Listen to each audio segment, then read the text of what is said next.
palavra ela serve de consolo, de exortação, Deus, para os teus servos e a tua amada igreja, Pai. Te peço uma bênção especial, Senhor, não sobre ela, porque ela já é abençoada, mas para aqueles que vão ouvir a tua palavra e aquele que também vai falar a tua palavra. Eu te peço essa bênção especial, em nome de Cristo Jesus. Amém. Bom, nós estamos fazendo aqui aquela breve exposição de capítulo por capítulo e hoje nós vamos chegar aqui no capítulo 3, onde nós já conseguimos penetrar no capítulo 1, passamos pelo capítulo 2, falando sobre o justo juízo de Deus, falando sobre a situação dos judeus com relação à lei de Deus, falando do conceito do que significa um verdadeiro judeu. Paulo traz esse conceito e agora ele traz aqui no capítulo 3 as respostas do capítulo 2. Se você começar a ler o texto por completo, você vai perceber que Paulo está fazendo um diálogo com uma pessoa não real, mas com uma pessoa imaginária, e ele começa a escrever e ao mesmo tempo fazer perguntas e ele faz as próprias respostas. Quando chega aqui no capítulo 3, ele está tratando daquilo que encerra-se no capítulo 2. Então não é uma coisa separada, mas é uma coisa una, junta, o texto que ele fala. Então dessa forma, o apóstolo Paulo começa a desconstruir aqui o pensamento dos judeus que ele tinha a respeito da graça, do pacto, das alianças. Ele começa a fazer esse trabalho de desconstrução teológica em cima do argumento judeu. Quando você começa a observar a leitura, de fato não existe ninguém no diálogo presencial, mas é um diálogo que não existe de fato com uma pessoa, ele é imaginário. É como se Paulo estivesse dizendo assim: eu tenho certeza que os judeus vão fazer essas indagações quando eles ouvirem esse tratado. Aí, com relação a isso, ele já começa a responder as questões no próprio capítulo 3, para mostrar que os judeus estão debaixo do pecado. Mas o interessante, irmãos, que a epístola quer mostrar que não somente os judeus estão debaixo do pecado, mas que nós também podemos estar debaixo da veracidade do pecado. Nós não podemos apenas olhar para os judeus, mas também precisamos olhar para nós mesmos como igreja. Como uma aplicação pessoal para nós, vemos que qual é a posição da igreja com relação a essa indagação que o apóstolo Paulo faz. Então aqui eu coloquei o seguinte, que a parte introdutória, que é um dos textos mais complicados para se poder explicar. Todos os teólogos reformados, irmãos, que eu conheço, em termos de comentário aos Romanos, quando chega no capítulo 3, eles dão uma travada, viu? E eles argumentam que a complexidade é muito alta do nível teológico onde Paulo está tratando aqui no capítulo 3. Todos eles têm um pequeno grau de dificuldade quando vai expor o capítulo 3 aqui de Romanos. Eu ia colocar ali na tela para vocês, mas não deu. E o primeiro ponto que eu quero tratar aqui, do versos 1 ao verso 4, que é o lado externo, irmãos. Esse lado não garante salvação para os filhos de Deus. Nós possamos estar com essa mentalidade de dizer assim, que estamos na igreja, somos de fato salvos em Cristo, irmãos. Será que isso é verdade? Dessa forma que nós levamos a família de Deus. Essa mentalidade estava presa no judaísmo no primeiro século. Eles acreditavam firme e forte que eles eram salvos por fazer parte da aliança que Deus fez lá atrás com os primeiros judeus. Então eles acreditavam que eles já estavam salvos por praticar a forma externa de judaísmo. Mas Paulo vai fazer um trabalho cansativo, que ele faz a pergunta e responde, para desconstruir que essa visão ela está totalmente errada. E mais uma vez eu digo para vocês, essa visão pode estar dentro da igreja reformada, infelizmente. E aqui eu vou tentar aqui mostrar para vocês. Então esse primeiro ponto que eu coloquei aqui, o lado externo não garante que eles sejam de fato filhos de Deus, os judeus. ligar aqui os pontos centrais em que o apóstolo Paulo ele quer mostrar aqui. Paulo está fazendo simplesmente, irmãos, costurando uma coxa de retalho. Ele sai pegando todos os pontos do Antigo Testamento e sai ligando aqui. Ele vai citar várias passagens do Antigo Testamento para responder os judeus. Por quê, irmãos? Porque até aquele momento não existia ainda o Novo Testamento. Paulo vai fazer a base da sua argumentação usando o próprio livro do Antigo Testamento para mostrar que os judeus eles estavam completamente enganados com relação a questões de pactos, alianças e essas coisas que envolvem a Santa Igreja. Mas antes de interpretarmos uma passagem, precisamos nos lembrar do contexto inserido que esta passagem ela foi trazida. Paulo abre com uma conjunção, ele sempre faz isso, quando ele diz assim, pois, qual é a vantagem? Pois, por que ele faz isso, irmãos? Ele quer dizer que aquilo que foi tratado lá atrás está sendo trazido agora. Ele está pegando a última parte do capítulo 2 e está trazendo agora para trazer a sua própria introdução. Por isso que ele fala dessa forma. Qual é, pois, a vantagem dos judeus? Então ele está dizendo que lá atrás ele já começou a desconstruir o pensamento judeu. E agora ele vai sumarizar, vai finalizar e dizer que os judeus estão errados com a postura que eles tinham. Então essa conjunção explicativa do que ele vai abordar aqui é sobre isso. É sobre o assunto anterior que ele quer trazer aqui no capítulo 3. É como se fosse um filme, irmão. Você vai assistir um novo filme, um novo capítulo, você tem que entender o capítulo anterior. Se você não consegue entender o capítulo anterior, você não consegue compreender o capítulo 3. Eles não estão separados, irmãos. O capítulo 1, o 2 e o 3, ele não anda desconectado, eles estão conectados. É só para uma parte, para ele saber onde é que ele quer entrar. E o que Paulo disse no capítulo 2, ao versos 29, ele quer dizer que aqui é o contexto inserido imediatamente, é o contexto anterior desse capítulo 3, que ele vai matar o capítulo 2 e vai fortalecer o capítulo 3, dizendo que mais uma vez os judeus estão enganados. Aqui ele está se dirigindo somente para uma classe, que são os judeus. Ele está dizendo que uma pessoa que nasceu geograficamente em Israel, ele pode se tornar judia de coração se guardar o preceito da lei de Deus. Irmãos. Repetindo, irmãos, o que Paulo está dizendo aqui geograficamente, quando a pessoa nasce no país, na região onde eles estão lá, que é chamado hoje de Israel, ele está dizendo simplesmente que ele pode se tornar judia de coração se guardar o preceito da lei. Tanto uma pessoa que nasceu lá, como uma pessoa que não nasceu em Israel, ela pode se tornar judia. É isso que Paulo está dizendo.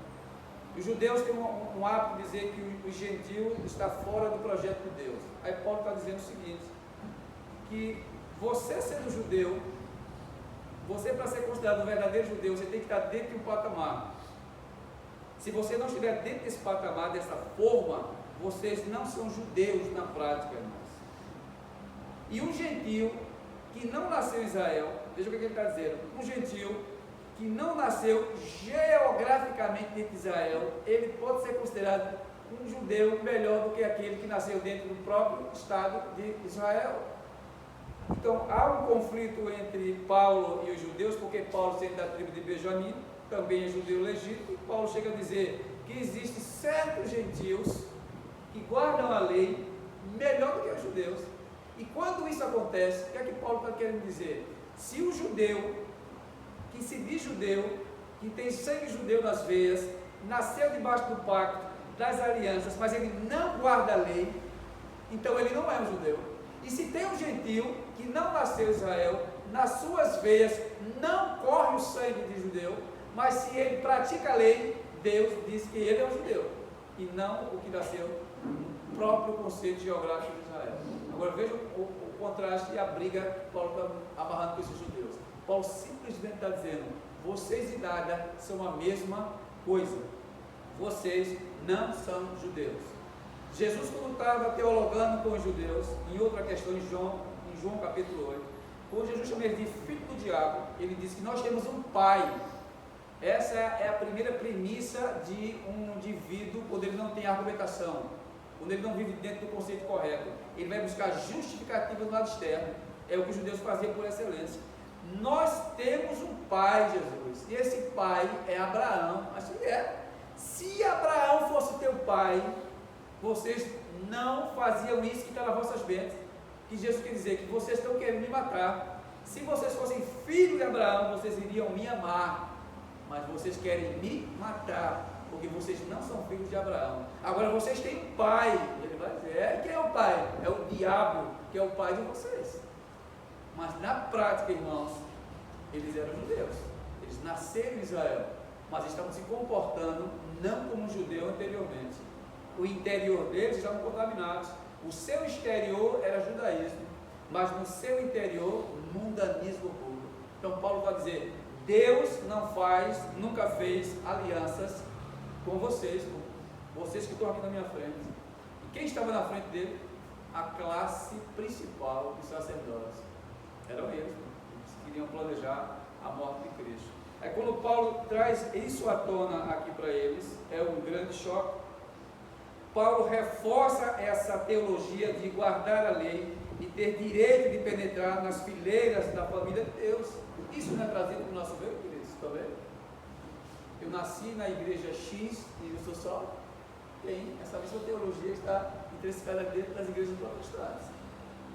E tem reformado que pensa da mesma forma. Não? Infelizmente, tem reformados que pensam da mesma forma. Ele reforça essa argumentação aqui no capítulo 10. Você vê que ele começa a tratar de um assunto no capítulo 3 e vai buscar esquecidos lá em outros capítulos para poder alimentar aqui o que ele está falando. Ele vai repetir o que está no capítulo 3 em outros textos, mas a base não é essa não. A concentração da base de Paulo ainda é que dizer que os judeus estão fora do projeto de Deus. Quando ele chega no capítulo 10, Paulo diz o seguinte, quando ele diz, se confessares com a tua boca o Senhor Jesus e creres em teu coração que Deus o ressuscitou dos mortos, tu serás salvo, porque com o coração o homem crê para a justiça e com a boca se faz confissão para a salvação. Paulo jamais usou o lado externo, Paulo sempre usa o lado interno. Paulo está dizendo para o homem ser salvo aqui no capítulo 10, ele tem que fazer uma confissão e ele tem que usar uma palavra pistis no grego, que significa fé, e essa fé é crer em Deus. Quando você crê em Deus de uma forma concreta nas Escrituras, você de fato é um judeu. Mas quando você não crê nas Escrituras, nem no que ela oferece, então você não é um judeu de fato, porque você é apenas vestes, você tem uma vestimenta de judeu, mas o seu interior não tem nada a ver comigo. Paulo está dizendo que os judeus adoravam a Deus corretamente, irmão, a liturgia perfeita, os cânticos perfeitos, a introdução perfeita, mas a ortopraxia, que é a prática da doutrina de Deus, ela não era executada corretamente. Então não voga, irmãos, não adianta nós estamos com uma investidura e por dentro sermos contaminados. Certa vez o próprio Cristo usou essa linguagem com os judeus da seguinte forma, ele disse, vocês são sepulcros caiados, por fora são bonitinhos, limpos, cheirosos e bem organizados, mas por dentro são sepulcros, ou seja, podridão, ossos podres dentro de vocês têm. Então a fé dentina é muito grande. Isso é os judeus, que tanto se gloriam de estarem dentro do pacto e das alianças de Deus. Então Paulo começa a fazer aqui o trabalho de desconstrução. Observe, santos, os judeus tinham a lei de Deus, os gentios não possuíam a lei de Deus. A diferença. Qual é a vantagem aqui? Ó? Judeus têm lei, gentios não têm nada. Mas se um gentio, irmão, se ele conseguir guardar a lei de Deus, o que é que acontece, santos? Ele se torna um homem salvo na presença de Deus. Então, isto para um ouvido de um gentio era completamente impossível. Que um gentio um dia pudesse ganhar salvação e um judeu pudesse receber o juízo de Deus. Ele diz que é impossível que um judeu possa ser condenado e um gentio possa alcançar a salvação. Aí Paulo vai dizer, é possível, é possível. Como é possível um judeu guardar a lei e ao mesmo tempo perder salvação? Aí Paulo vai dizer, vocês não guardam a lei, vocês imaginam que guardam a lei. Uma coisa é eu nascer numa família cristã, irmãos, e beber de tudo que Deus dá na igreja. Outra coisa é eu ser salvo dentro dessa mesma roupagem. É totalmente diferente. É isso que acontece na igreja hoje. Ela está na mesma esfera e no mesmo patamar. Quando eu falo de igreja, eu não estou falando de catolicismo romano, não. Eu não estou falando de neopentecostalismo. Eu não estou falando de pentecostalismo, porque eu acredito que essas aí não são igrejas. Eu estou falando de igrejas reformadas. Estão dentro de um conceito fiel, dentro de uma liturgia fiel, dentro de um pacto fiel. Estou falando dessas pessoas, que somos nós. Não vou falar de outros, estou falando de nós. Então aqui, se um gentio guardar a lei no coração, ele se tornará igualmente um judeu, ou até melhor do que ele. Aí Paulo quer mostrar que isso é uma verdade.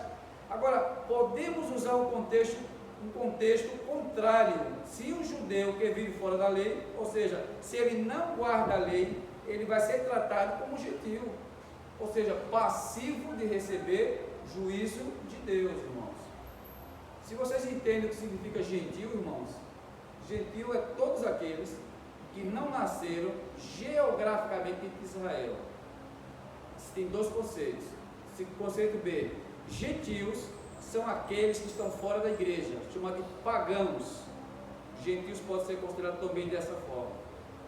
Mas a palavra literal significa pessoas que não nasceram dentro, geograficamente, do país ou estado de Israel. Então todos que nasceram fora é tratado como gentios, ou seja, pessoas altamente ignorantes com relação à lei de Deus.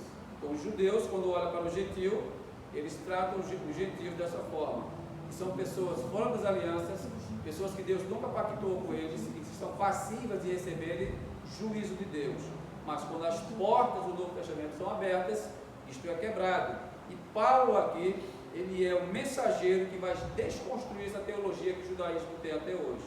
Então vocês conseguem entender a problemática aqui que está acontecendo? Essa problemática também está entre nós, santos. Eu tenho que olhar com um olhar crítico, santos, um olhar analítico do texto, e não somente olhar para os judeus, eu tenho que olhar para mim, porque a intenção do texto aqui, santo, para nós hoje, não é olhar para os judeus somente, é olhar para nós somos o alvo do texto. E será que eu estou no mesmo comportamento ético, eu estou no mesmo comportamento moral e teológico aqui dos judeus? Será que nós estamos, irmãos? Será que nós estamos? Então vocês conseguem ver o grande perigo de pensarem que estão servindo a Deus, e nós não estamos servindo a Deus, estamos de graça nessas cadeiras aí, mas nós temos que fazer o quê? Uma autoavaliação daquilo que Paulo fez lá atrás, com relação aos judeus e apontando para nós, cristãos.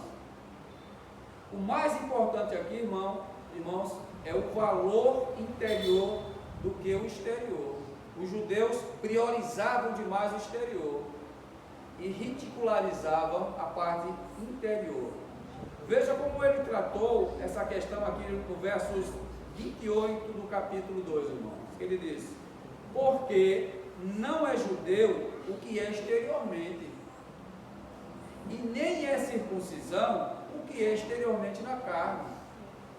Versículo 29 do capítulo 2. Mas é judeu o que é interior, e a circuncisão é a do coração, no espírito, e não na letra, porque a letra mata. Aí Paulo vai usar essa argumentação. Se eu circuncidei o meu filho no judaísmo, e se eu acho que ele está salvo, está completamente enganado, queridos. Completamente enganado. É só uma parte do rito externo que eles estavam fazendo. E se eu acho que eu sou judeu, porque eu não falto à sinagoga, as instruções da sinagoga, eu pratico circuncisão, eu estou praticando o culto, eu sou um homem que me afasta do pecado. Tudo isso é um aspecto exterior. Então, se eu estou nessas condições, Paulo vai dizer, sinto em dizer a vocês, vocês não são judeus, porque vocês são apenas exteriormente, vocês têm que penetrar na parte interna, vocês estão apenas na prática externa, e a prática externa não leva o homem à salvação. Me permitam já aplicar o texto aqui para vocês, irmão, não esperar para o final, eu gosto de aplicar ele já no meio da mensagem. As pessoas que nasceram geograficamente em Israel são denominadas aqui de israelitas, e Deus de fato fez uma grande promessa de salvar os judeus. Eles são tidos como povo da aliança, mas eles não compreenderam perfeitamente o que, irmãos, a lei de Deus, a salvação para os judeus, ela é garantida por eles com a mentalidade de que, se eu nasci ali, eu sou salvo. Então estavam nascendo os filhos dos judeus, e eles estavam sendo catequizados, dizendo assim, se é filho de judeu, é salvo. Se praticar circuncisão, é salvo. Se ir para o culto, é salvo. Se está na sinagoga, são salvos. Aí Paulo vai dizer, perderam o tempo. Todo esse tempo, vocês perderam o tempo. Aí Paulo disse, eu gostaria de me fazer anátema diante de Cristo, meu irmão, para não ver vocês serem perdidos. Eu me faço anátema, maldito em Cristo, para não ver que vocês vão ser condenados. Porque Paulo já estava vendo, vocês estão condenados. Eu gostaria de ver o meu povo salvo. Aí a argumentação é, como assim, Paulo? Paulo está simplesmente dizendo, vocês não são salvos.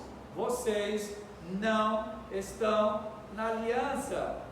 Porque vocês só servem a Deus exteriormente. E quem serve a Deus exteriormente não entra no reino de Deus. É isso que Paulo estava dizendo aos judeus. Simplesmente de uma forma mais branda, Paulo levou isso para eles. Por isso Paulo usou essa expressão, mas é judeu o que é interior. Porque vocês são todos exteriores. Vocês não conhecem ao Pai. E a circuncisão é a do coração, que no Espírito está de fato dizendo que vocês não praticam tais coisas. Então adianta dizer que eu sou filho, mas não amo a lei de Deus. Eu amo a lei de Deus e com resultado, isso Deus nos coloca dentro da aliança dele. É um resultado externo, irmão, o que nós fazemos.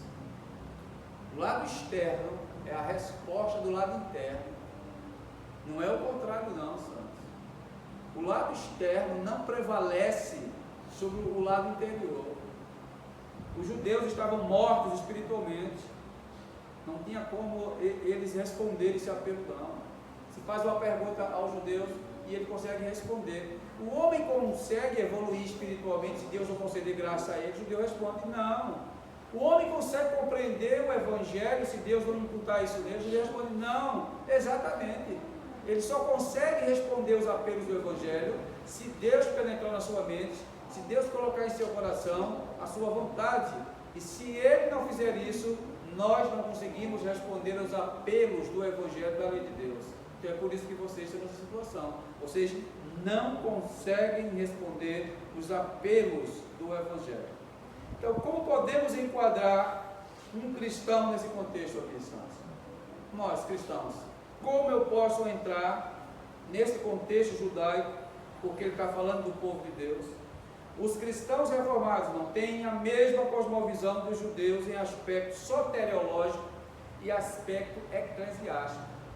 Mesma concepção. Eu estou dizendo isso porque eu fui presbítero da igreja reformada e eles têm o mesmo conhecimento, o mesmo aperfeiçoamento e o mesmo pensamento teológico sobre isso aqui dos judeus. Não muda nada. E muitas vezes eu ficava assim imaginando como isso é possível, irmãos. Como isso é possível? Como assim? No aspecto sacramental, especificamente no batismo, o que é que acontece, santos? As nossas crianças, quando são batizadas, elas são catequizadas que são salvas. São mostradas aos pais que o batismo que é feito com a criança, ela está dentro do pacto de Deus. Ela não se perde. O mesmo conceito dos judeus. Nasceu geograficamente dentro da igreja, são filhos de pais crentes, são filhos de pais que estão dentro de um culto. Então, veja a lógica, se eu sair na madre de uma mulher que é crente, eu tenho um pai que é crente, eu estou dentro de uma igreja fiel, eu estou dentro de alianças fiéis, então o resultado seria esse, fulminante, eu sou salvo, a criança vai dizer, porque este é o conceito que vai levar, que geograficamente os judeus diziam que eu sou salvo, porque os meus pais são crentes, e a promessa foi feita, como disse, para nós e nossos filhos. Então, já que eu sou filho de um judeu, logicamente, eu sou salvo, porque Deus prometeu salvar todos os judeus. Deus nunca disse isso. E todos os judeus seriam salvos. Aí esse conceito, ele entra dentro da igreja, irmãos, cristã, e fala sobre o aspecto nosso com relação às nossas crianças. Que todas as crianças são salvas.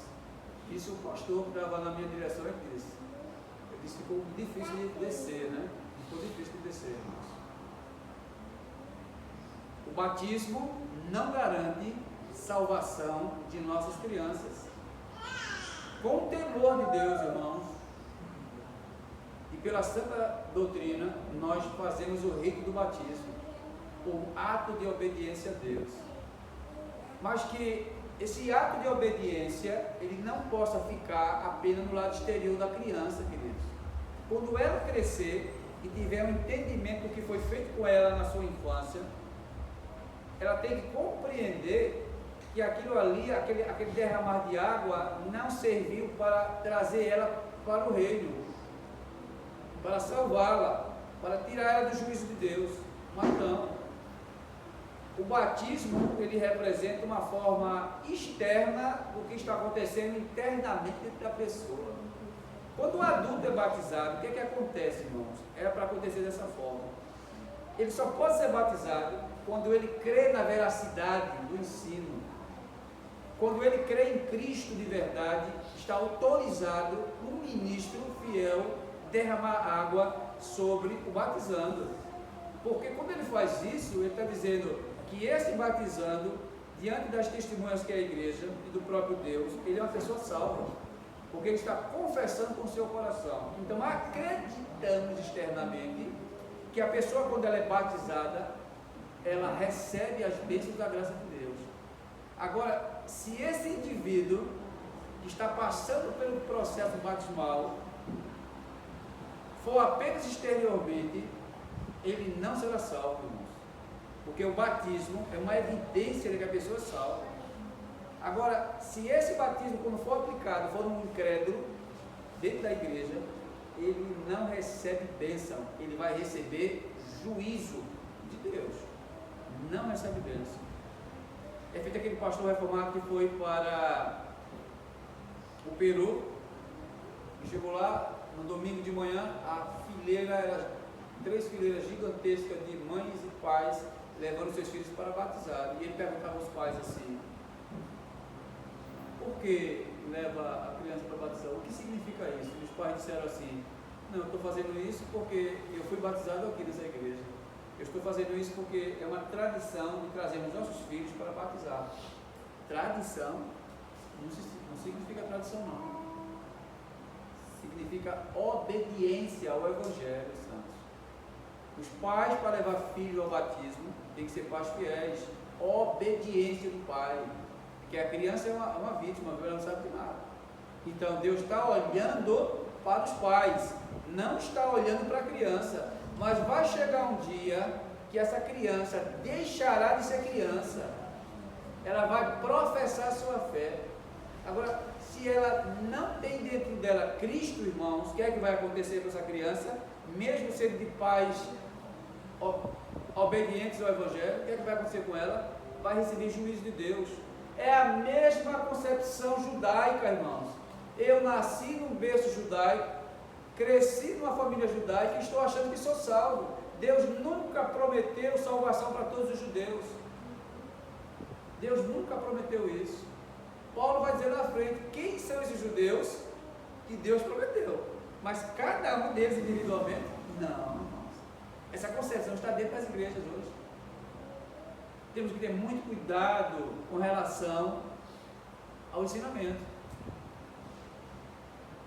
Uma vez me perguntaram assim, Clécio, tu crê que a salvação de crianças é automática? Eu disse, nunca foi automática. Não tem nada automático dentro da igreja não, dessa forma não. Nós reformados acreditamos que aquele texto lá que Jesus diz, veja que texto para ver usado, pastor reformado. Deixai vir a mim as criancinhas, porque das tais é o reino dos céus. Então você está dizendo que todas as crianças são salvas, o resultado seria esse. Isso não tem base na escritura de jeito nenhum, meu irmão. Não se apoia essa teologia de salvação de crianças, não. Salvação de pessoas, irmãos, tem que passar pelo crivo. Aqui, o crivo, novo nascimento, queridos. A regeneração. No céu não entra incrédulos, no céu não entra ímpios, só entra crentes. O processo é esse daqui, A mente, ela trabalha juntamente com isso daí. Chamamos de fé. Você vê ali que a circuncisão no Antigo Testamento, ela não era garantia de salvação, queridos, para os judeus não. O judeu tinha que crer. Nunca o dispositivo foi apenas ritual. O dispositivo sempre foi graça. O crente no Antigo Testamento ele era salvo por meio da graça. O crente no Novo Testamento ele é salvo por meio da graça. Sempre foi assim. Só que lá tem um dispositivo diferente do nosso. Então, não tem concepção bíblica para dizer isso, que uma criança, por ser criança, ela vai herdar o reino de Deus. Isso não tem base bíblica nenhuma com isso aí. Então, o judaísmo sustentou que a circuncisão salvava, e a igreja nossa hoje, ela reforça, não é todos os presbiterianos, né? Reforça que batismo salva as crianças.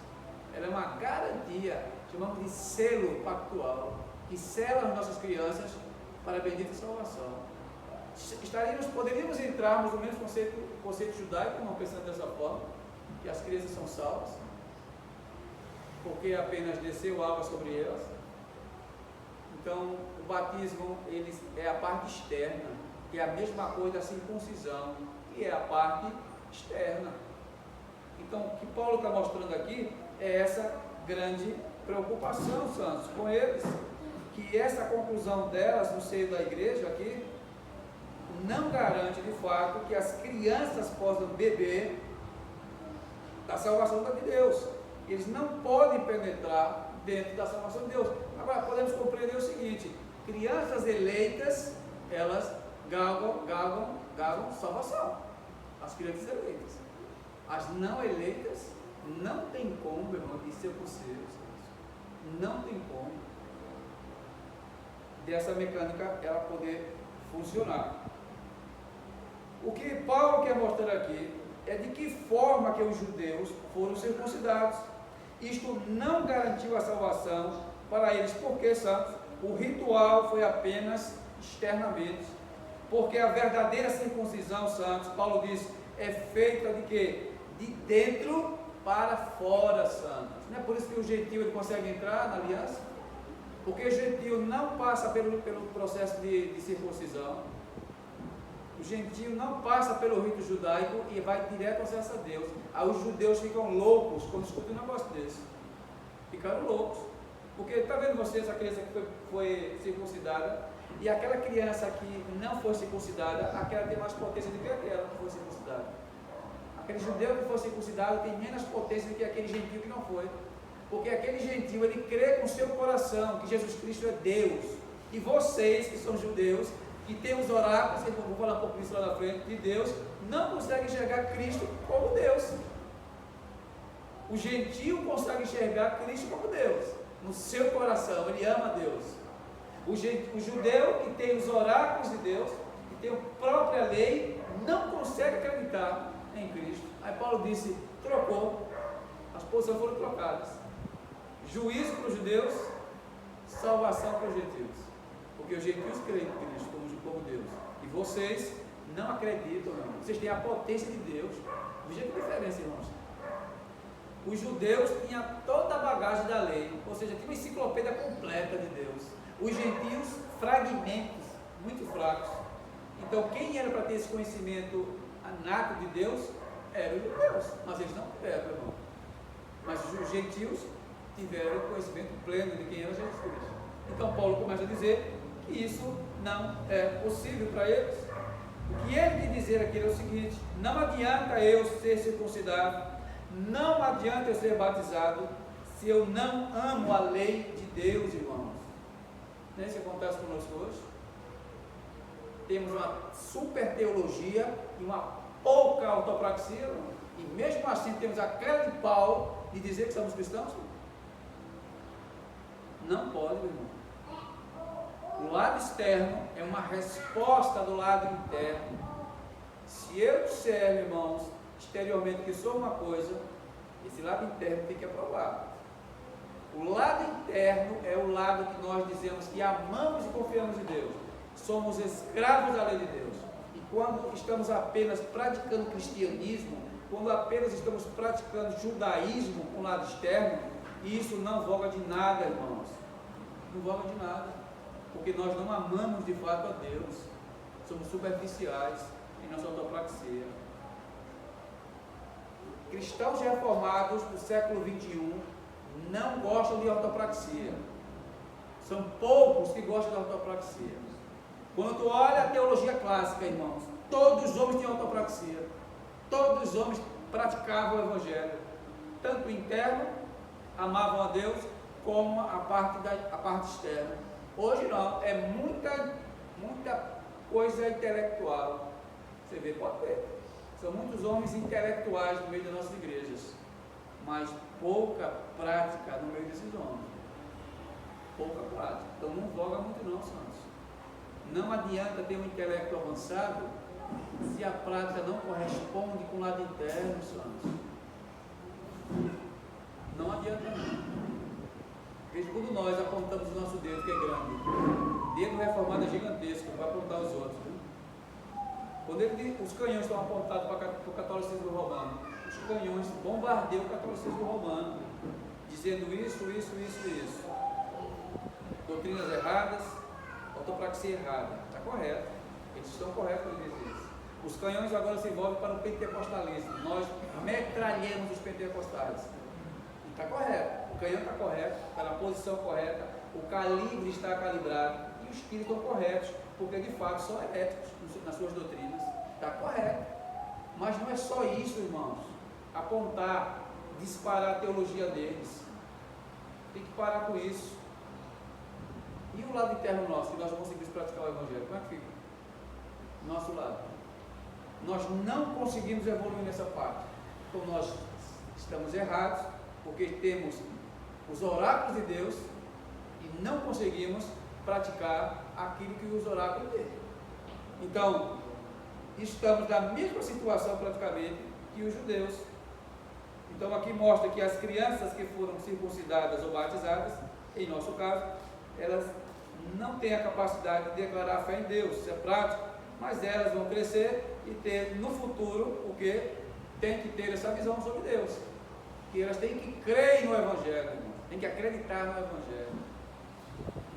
Não é porque batizei Juliana que Juliana está salva não, viu? Não é porque batizei João Vitor que eles estão salvos, não. Eles têm que acreditarem no Evangelho. Eles têm que responderem aos apetites, tem que ser brotarem dele, do Evangelho. Porque se isso não acontecer com eles, ou com qualquer outras crianças que passaram pelo batismo, estão nas mesmas situações precárias dos judeus. É isso que nós temos que fazer, exercitar a fé dos nossos filhos, testar os nossos filhos e orar a Deus pelos nossos filhos, para que eles sejam salvos.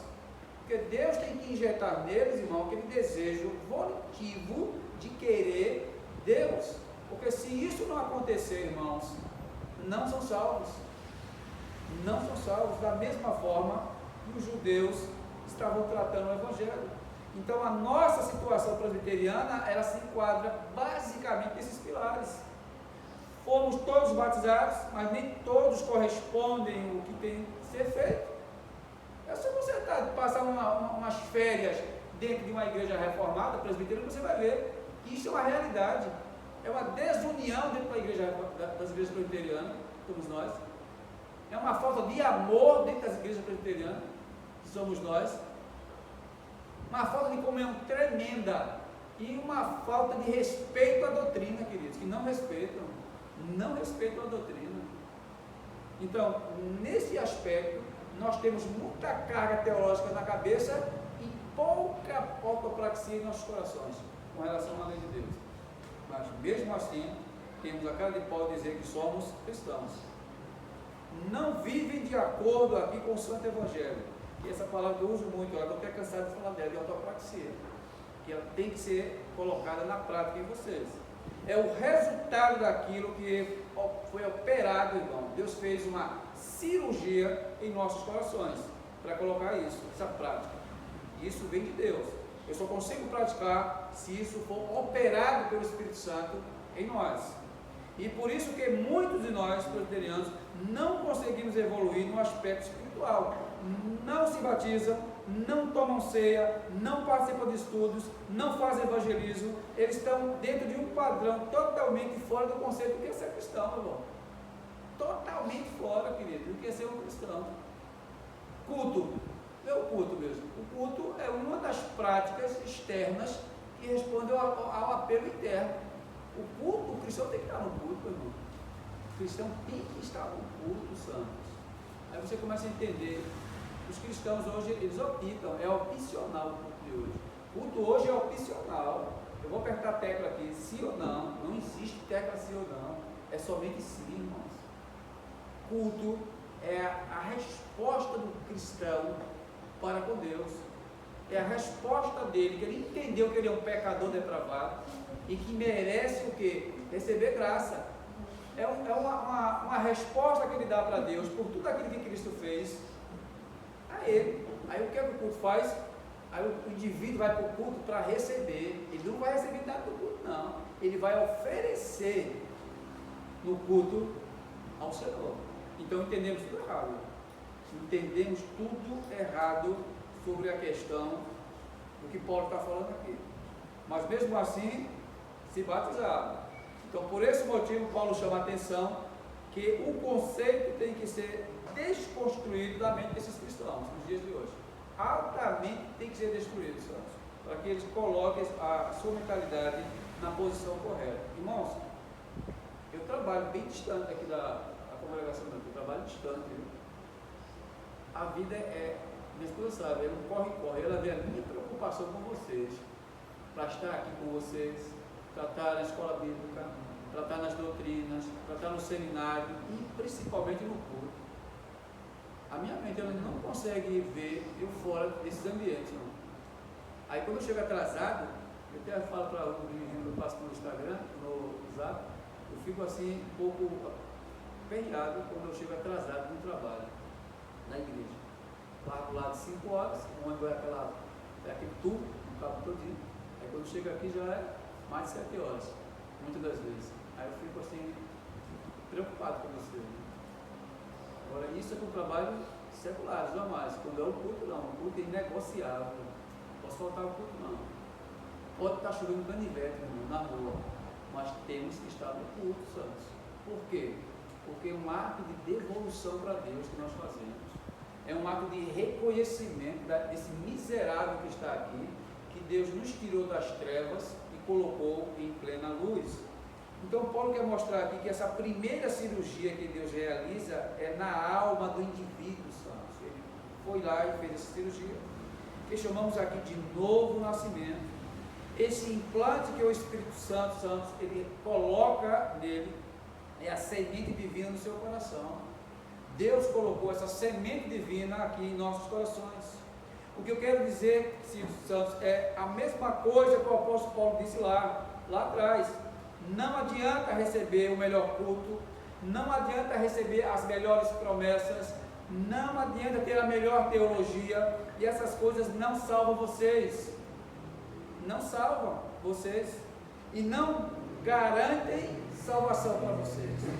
Se não guardarem no coração a santa lei de Deus. É isso que mostra que você é um salvo. Você tem Deus em seus corações.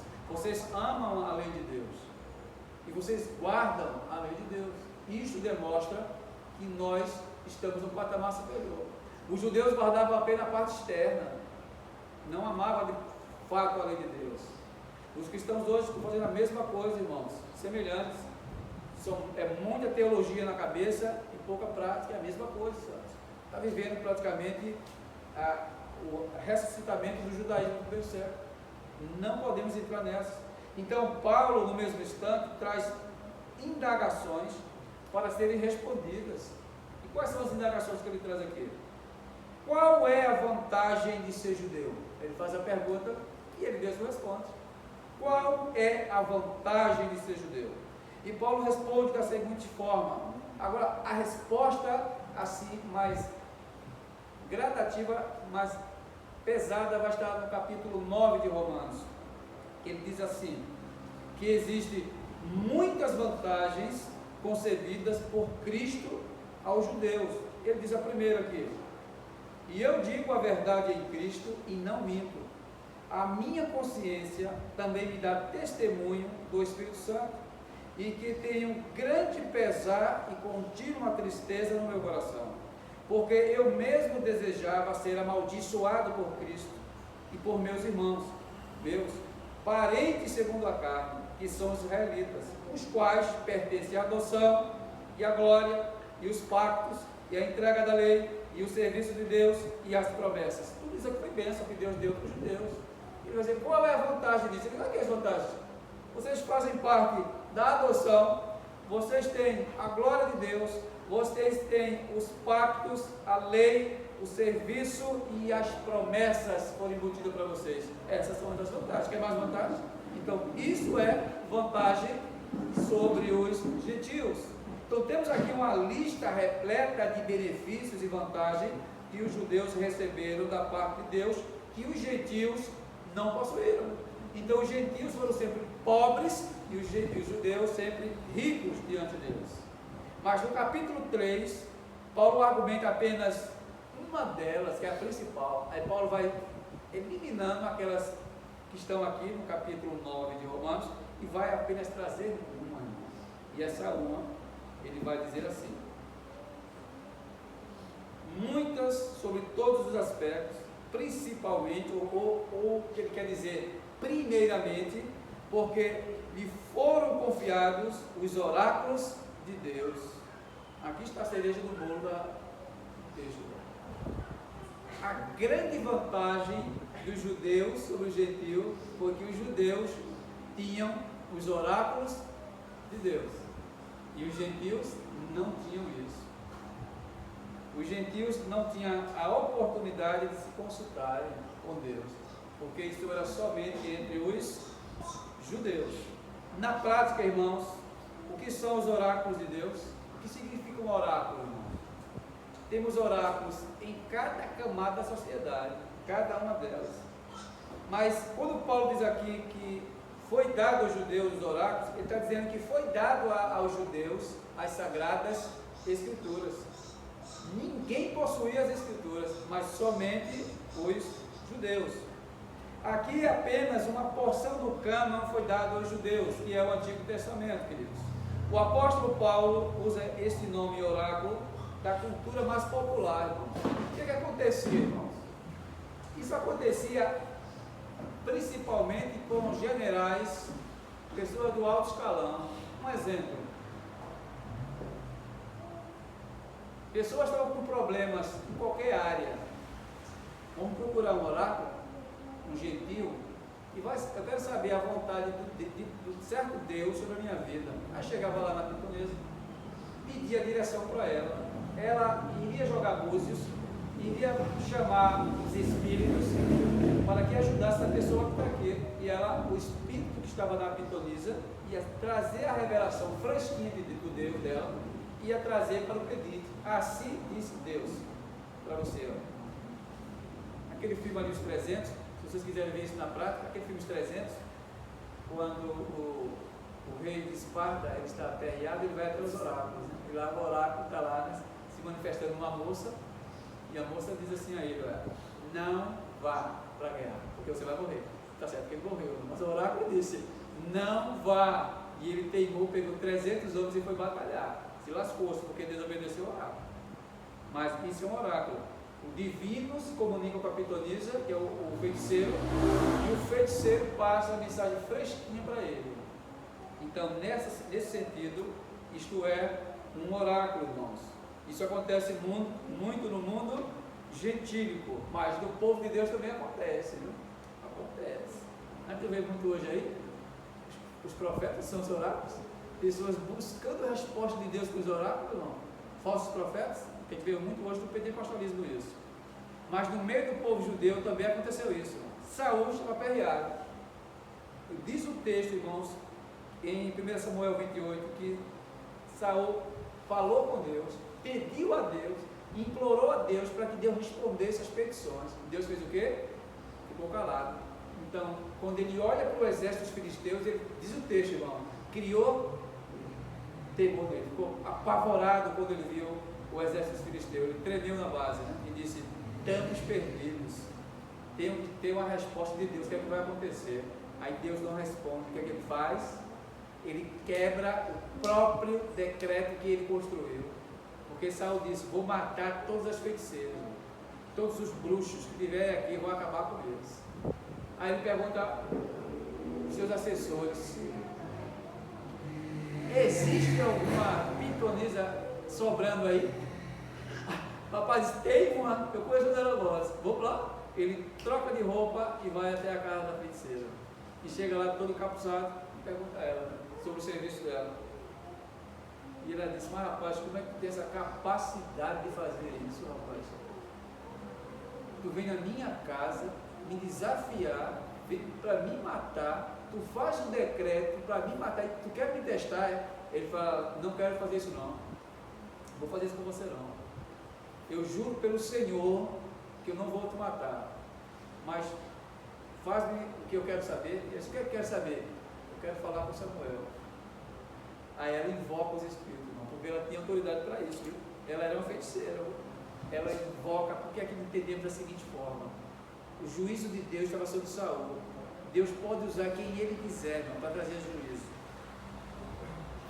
E diz o texto que ela invoca, irmão, uma entidade, que é a entidade que eu falo que ele não é mais vivo, no mundo espiritual. A entidade vem e conversa com os três. Então, neste caso, houve uma conversa do mundo físico com o mundo espiritual. Então, ali quer dizer, ela é a pitonisa. Ela é a mulher que estava servindo como oráculo, ela é um oráculo. Se é certo ou não a prática, irmão, mas a questão é, ela era um oráculo, estava falando da parte de Deus, um Deus, para a raça humana. Então Saul vai lá e recebe a resposta dele. Então, nesse aspecto, Paulo quer dizer que o oráculo tem essa funcionalidade, e que esse oráculo que Deus fala para o seu povo é as Escrituras, e que os judeus, nesse aspecto, tinham os oráculos dele, e que os gentios não tinham. O grande privilégio, que a pergunta é: qual é a vantagem de ser judeus? Aqui uma delas. Essa é a vantagem principal de vocês, que vocês têm os oráculos e os gentios não têm. Os gentios conhecem a Deus embaçado, a visão. Vocês conhecem Deus plenamente, porque vocês têm os oráculos dele. Então Paulo mostra que isso aqui é uma realidade. Então Paulo aborda a seguinte 3 tipos de revelações com relação a ele. E diz: olha, a primeira revelação é um ato de consciência. Todo ser humano, na sua consciência, ele sabe que existe um Deus, ele sabe que existe um Criador, sem discernir na prática quem ele é, mas ele sabe que existe. A segunda revelação é chamada de obras da criação. Quando nós contemplamos as obras da criação, sabemos que existe um Deus. Está lá no capítulo 1 de Romanos, que as obras da criação evidenciam que existe um Deus. Então, essas 2 revelações, a primeira e a segunda, os gentios têm, o judeu tem, mas a terceira revelação só quem tinha eram os judeus, que essa era a revelação das Escrituras, que Paulo chama de oráculos de Deus. Só os judeus tinham esse tipo de revelação. Então essa revelação, ela é superior às outras 2, e essa foi a maior vantagem que os judeus tiveram sobre os gentios. É a mesma coisa nossa hoje. Nós temos, irmãos, a autorrevelação de Deus.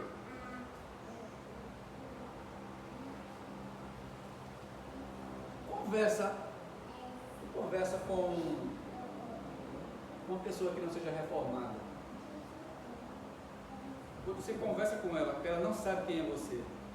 Quando ela é cristã. Quando ela está conversando com você, quando ela faz aquela pergunta assim, ó, qual é a tua igreja? Faz um impacto. Quando você diz assim, eu sou presbiteriano, parece que vai dar uma ré. Tem um impacto. Você está conversando com um colega na empresa, ele é escritor, viu?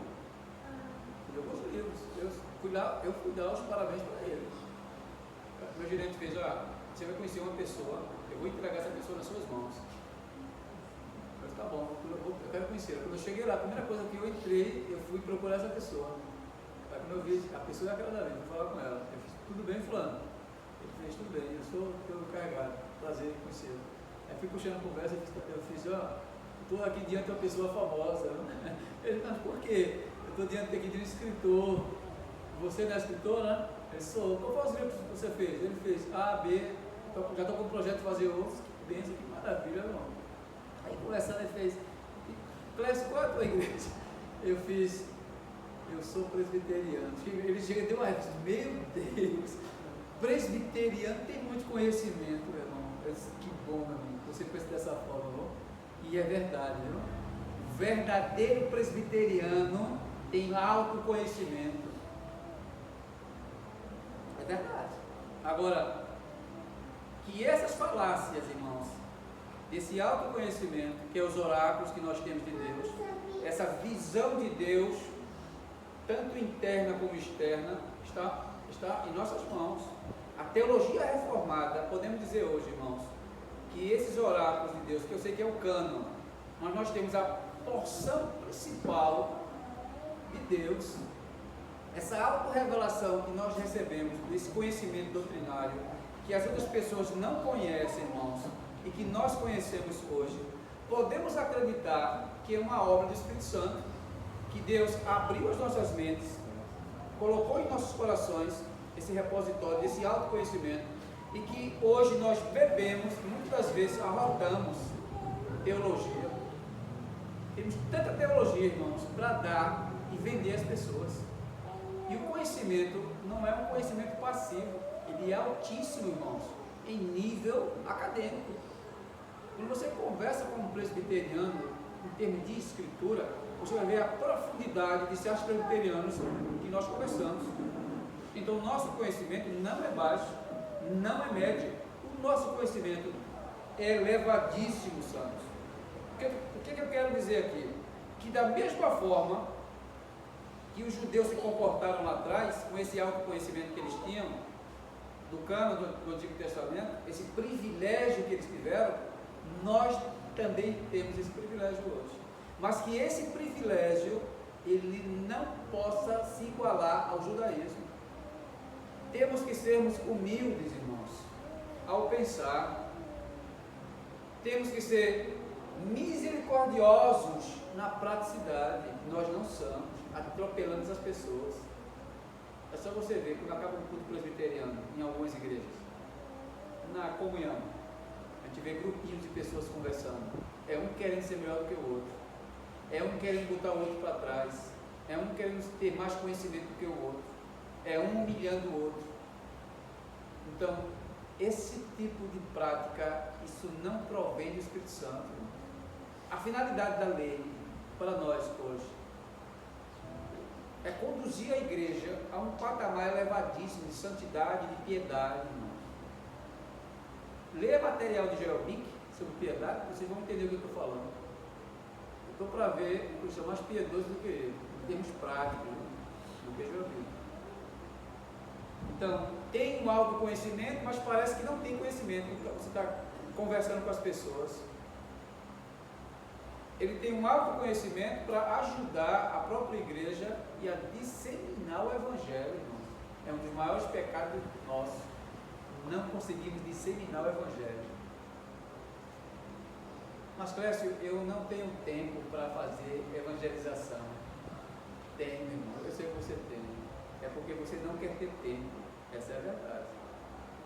Tem que ter tempo para Deus, irmão. Se você colocar na balança, o dia tem 24 horas. Não é assim? 24. Essas 24 horas, eu tenho tempo para tudo na vida. Só não tenho tempo para fazer o serviço de Deus, irmãos. Vocês têm que colocar como prioridade Deus. Quando vocês colocam Deus como prioridade, vocês estão amando a Deus. Veja como é a oração, irmãos. Faça-se a tua vontade e não a minha. Então, o credo judaico, irmãos, está lá em Deuteronômio 6. Ele fala dessas palavras, que essas palavras estarão inculcadas na tua mente, ao levantar-te, ao deitar-te, ao levantar-te, ao caminhar-te. Essas palavras estão gravadas nas vossas mentes, irmão. Então, mente ali não é só a questão de decorar textos, mas é compreender e praticar o texto, irmãos. É o que nós faltamos hoje. Nós não praticamos o Evangelho, irmãos. Aí eu fico muito assustado quando eu vejo uma igreja reformada, uma igreja presbiteriana super lotada. Algo está de errado. Algo está de errado. Lamentavelmente, algo está errado com a igreja. Tem uma igreja aqui nossa, batista, que o culto de hoje lá é 2 cultos. Sabe por que é 2 cultos? Porque é mais de 1000 pessoas dentro da igreja. O cara bateu no peito assim, um grande amigo meu, e veio se gloriar, porque ele sabe que a nossa igreja, os presbiterianos, a igreja é poucas pessoas, de fato. Né? Tu vai ali no pastor Miquel, é só misericórdia. Né? O pastor daquele fiel a Deus, e a igreja é apertada. Não tem poucos membros. Então a gente observa. E ele disse assim, a minha igreja, e dando aquela risada sarcástica, é mais de 1000 pessoas, parece. Eu disse, porque lá tem 12, tem mel da igreja? Ele disse, não, que Deus opera. Veja um culto de 5 às 7 e outro de 7 às 9. Porque se colocar todo mundo dentro do tempo não dá não. Aí eu disse, se tu for a peneira santa, passar ali a peneira da piedade, a peneira da autopraxia, oxe, vai ficar poucos crentes ali, não bota certeza disso. Vai ficar poucos crentes. Porque não é por quantidade que se define padrão de qualidade. Não é por quantidade não. Então Paulo mostra aqui que essas condições, irmãos, do judaísmo, ele pode estar dentro da própria igreja. Agora surge uma indagação imaginária, citada aqui por Paulo, de um judeu, que ele faz a pergunta, no versículo 3. E se alguns deles não crerem? É Paulo fazendo a pergunta e ele vai responder só. Aí diz que a sua incredulidade anulará a fidelidade de Deus, não? Será que Deus não guardou com fidelidade as promessas com os judeus? Aí Paulo responde, porque ele quer dizer, se o judeu ele não crê em Deus, Deus vai anular a promessa que fez antes, ou seja, que Deus é obrigado a salvar o incrédulo, porque se o judeu não crê, aí ele disse, então Deus vai anular a promessa? Deus vai cancelar a salvação? Aí Paulo disse, já estou com a resposta na agulha.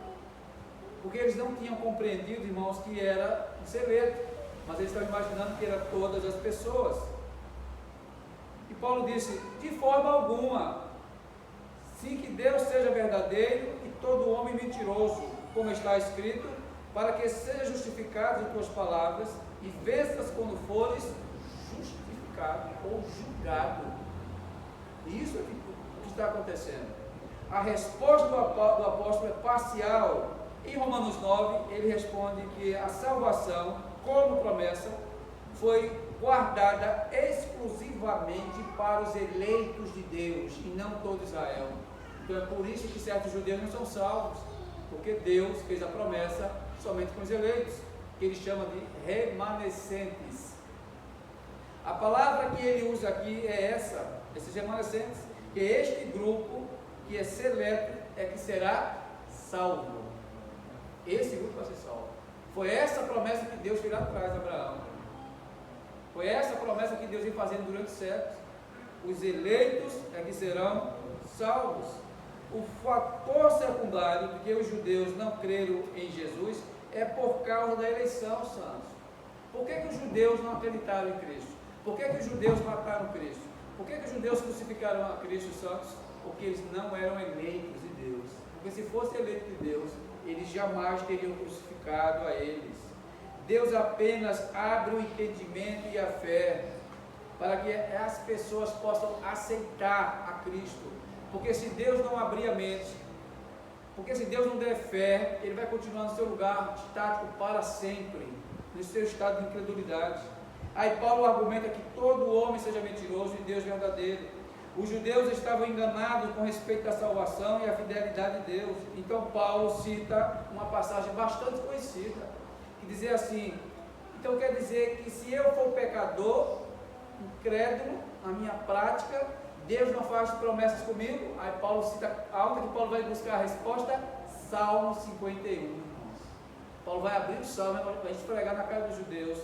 E o Salmo diz assim no versículo 4: contra ti e contra ti somente pequei, e cometi este mal à tua vista, para que tu pudesses ser justificado quando falares, e ser claro quando julgares. Então, Davi diz que ele é um pecador, e que Deus está certo em julgar ele, e que Deus está certo em puni-lo por causa do seu pecado. Este salmo, irmão, é o salmo onde Davi confessa o seu pecado que ele cometeu contra um general chamado Urias. Foi o que ele fez aqui, irmãos. Ele engravida Batseba, mulher do general. Quando ele vai perceber que as notícias vão ser abertas ao público, que o escândalo vai ser notório, o que é que ele faz? Ele arma uma cilada, manda chamar Urias, o general. Urias se apresenta e ele dá uma de vítima, né? Pergunta como é que está a batalha, como é que está a situação, e manda que Urias vá para casa e deite com a sua mulher. Urias, com experiente, irmão, Urias não estava sabendo nada não, sabia de nada que estava acontecendo, ele apenas usou o decreto e disse: meu Senhor, como é que eu vou para casa, deitar com minha mulher, enquanto os meus irmãos estão lá na batalha? Não posso não, eu tenho que voltar para lá. Ele faz, fique com ela. Ele disse: ficou não. Quando foi que ele ficou? Dormiu na porta do palácio, não foi para casa. Quando Davi viu aquela situação, ele fez: estou perdido, meu irmão, porque ela vai ficar grávida. O período de guerra, irmão, era meses, era coisa pequena, eles passavam meses fora de casa, ou talvez anos. Então quando ele voltasse, ela já estava grávida, a ponto de parir. Foi o que ele fez: tenho que criar outro plano. Aí chamou de novo, coloca ele, olha, Urias, na ponta da tropa, porque o general não ficava na ponta não, o general ficava dando comando, bota ele na ponta da tropa, para que ele vá com os soldados, e foi aí que mataram Urias. Planejou perfeito, porque ele sabia que ele ia morrer. E a tropa que vai de frente é a que se choca com o inimigo, porque se Urias ficasse apenas atrás, ele não ia morrer não. Aí foi o que Davi fez, arquitetou perfeitamente, Urias morre. Aí ele disse: descansei, traz Batseba para o palácio, agora é minha mulher, ela vai ser minha esposa, ela já está grávida, então quando ela aparecer, então o escândalo não vai surgir. Por quê? Porque agora ela é minha esposa e a barriga dela é meu filho. Aí Deus disse: está certo, você pensa dessa forma, mas eu vou mostrar para você que não é dessa forma, Davi. E Davi, ó, e Deus era assim, olha, colado, meu irmão. Aí Deus manda quem para falar com Davi? O profeta. Quando o profeta vai numa casa, é duas coisas, irmãos: ou é juízo, ou é bênção. Então, se não é bênção, esse é juízo. Olha Davi, numa linguagem moderna, o rei fez uma festa e fez um banquete. Ele pegou uma ovelhinha do vizinho, só tinha uma, matou e fez um banquete. O que é que eu acho que ele merece? Aí Davi diz: merece a morte. Exatamente. Esse ser é você. Você com muitas mulheres, rapaz. Se fosse pegar a mulher do teu ministro de guerra, fosse ter relações com ela, com milhares de concubinas aqui que Deus te deu, e você faz uma desgraça dessa. Então, o Salmo 51 é o salmo onde Davi, ele ora a Deus, irmãos. Ele ora a Deus. Ele diz: contra ti somente pequei e cometi este mal à tua vista, para que tu pudesses ser justificado quando falares e ser claro quando julgares. O que é que ele quer dizer com isso, Davi, irmão? Ele quer dizer o seguinte: que tu és justo e puro para me condenar pelo meu pecado. Eu estou totalmente errado, eu estou totalmente fora do padrão, e o meu pecado justifica a tua justiça.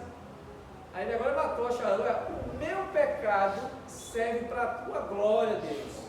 O meu pecado serve para alimentar a tua justiça, ou seja, tu pode me matar, porque tu estás certo.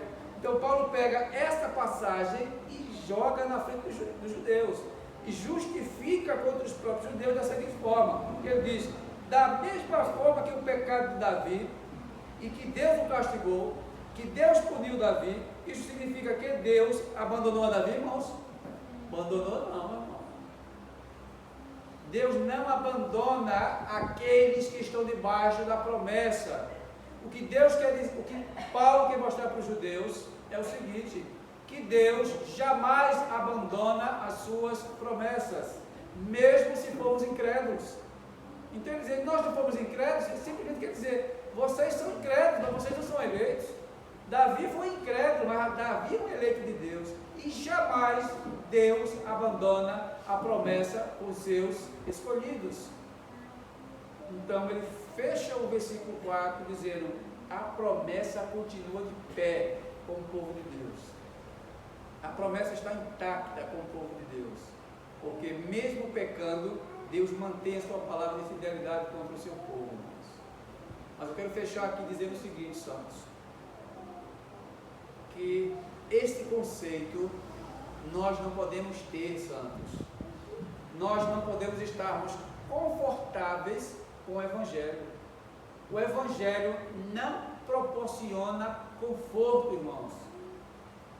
É o contrário, ele confronta pecados, ele não traz conforto, não. E que esse Evangelho ele possa nos incomodar com aspectos práticos, com aspectos pecaminosos, que nós podemos conformar com isso. Os judeus se conformaram com os seus pecados. Os judeus se conformaram porque eles achavam que eram o quê? Parte da aliança de Deus. Que este pecado de conformismo, ele não possa estar em nosso meio. É formado em situações, irmãos, práticas diante de Deus. Nós temos um autoconhecimento, mas eu tenho que amar esse autoconhecimento que está dentro de nós. Eu tenho que amar a lei de Deus sobre todas as coisas, irmãos. E esse amor, irmãos, ele requer sacrifícios. O amor requer isso, é sacrifício. É culto, doutrina, evangelização, piedade. Então, essas coisas envolvem um lado prático nosso, que nós não conseguimos fazer. Então, é esse tipo de pecado que os judeus tinham lá atrás, e nós não podemos galgar em cima dele. Nós não podemos nos gloriarmos em cima desse pecado, querido. Esse pecado não podemos estarmos alicerçados dessas coisas. E que Deus ele possa, santos, de uma certa forma, e Ele sabe trabalhar perfeitamente, abrir o nosso entendimento com relação a essas coisas, que possamos compreender, irmãos, que sermos cristãos existe e exige sacrifício, santos. Muito sacrifício. Eu conversei com um diácono da Igreja Reformada. Ele dava quase 1 hora, 2 horas da casa dele para a igreja. E eu fui argumentar com ele. Disse: rapaz, o Ibura, Camaragibe, esse Camaragibe é muito longe, eu acho que não vai dar para mim não. Ele olhou para a minha casa e começou a rir. E ele disse: Clécio, vou dizer uma coisa para você. Isso foi logo no início da fé reformada. Eu vou dizer uma coisa assim, bem prática para o irmão. Irmão, se é uma coisa fiel, então não tem problema você se deslocar da sua casa 1, 2, 3 horas antes, para estar aqui, ó, num culto fiel, que vale a pena, um sacrifício que vale a pena, irmão. É de pessoas que dizem: eu não vou ali para prazeres não, para aquilo que é muito longe. Pessoas que eu conhecê-lo. Ele disse, eu não vou não, porque ali é muito distante, meu irmão. Eu prefiro ficar aqui numa igreja perto da minha casa. Essa é uma igreja corrompida, uma igreja adúltera, uma igreja que não tem a verdade, mas você é muito cômodo para você, né? Se deslocar para um local onde tem fidelidade. Eu estou dizendo para você, meu querido, porque eu já passei por isso. Eu dizia a mesma coisa que você está dizendo hoje. Eu não vou ali porque é muito distante. A fé, irmãos, ela exige sacrifícios nossos. Sacrifício. Veja aqui as pessoas. Tem pessoas que moram aqui no Ibura, tem pessoas que moram em Jaboatão, distante, Jordão. São locais que não é aqui em Prazeres, meu irmão. Então, se eu moro em Prazeres, um exemplo, se eu moro aqui em Prazeres, então serve de exemplo esses irmãos que moram distantes que vêm para cá. Então, se esses irmãos moram distantes e vêm para cá, então por que eu não venho? Então, nós temos que repensar o nosso modelo de sermos cristãos, com relação à prática de um lado piedoso nosso. E que Deus possa aplicar, santos, esse texto em nossos corações, para que eu possa acreditar de fato o que é ser um cristão. Não é somente de um lado externo, mas principalmente de um lado interno. Justo e eterno Deus, que o Senhor possa aplicar, ó Deus, estas verdades nos corações dos teus eleitos, ó Deus, para que eles possam, ó Pai, respirar o teu santo evangelho, não como os judeus, de uma forma externa, mas de uma forma interna, Senhor. Que nós possamos ver o brilho de Cristo em vossos rostos, que possamos ver a beleza da tua piedade, da tua santidade em cada um de nós, Senhor. Que possamos amar uns aos outros, ó Deus, e que esta igreja, ó Deus, ela possa ser uma disseminadora do teu santo evangelho, que possamos ser desconhecidos, ó Pai, pela sociedade, como santos do nosso Senhor Jesus Cristo. E que o Senhor possa abençoar, Pai, a todos os teus santos que aqui estão. Que o Senhor possa abençoar os santos que não conseguiram chegar aqui. E que os santos que estão a trabalhar hoje também, Pai. Abençoa cada um deles. Para que eles sejam prósperos na vida intelectual e na vida espiritual, Pai. Eu te peço em nome de Cristo Jesus, aquele que vive e que reina para sempre. Amém, Senhor. Vamos ficar em pé, irmãos.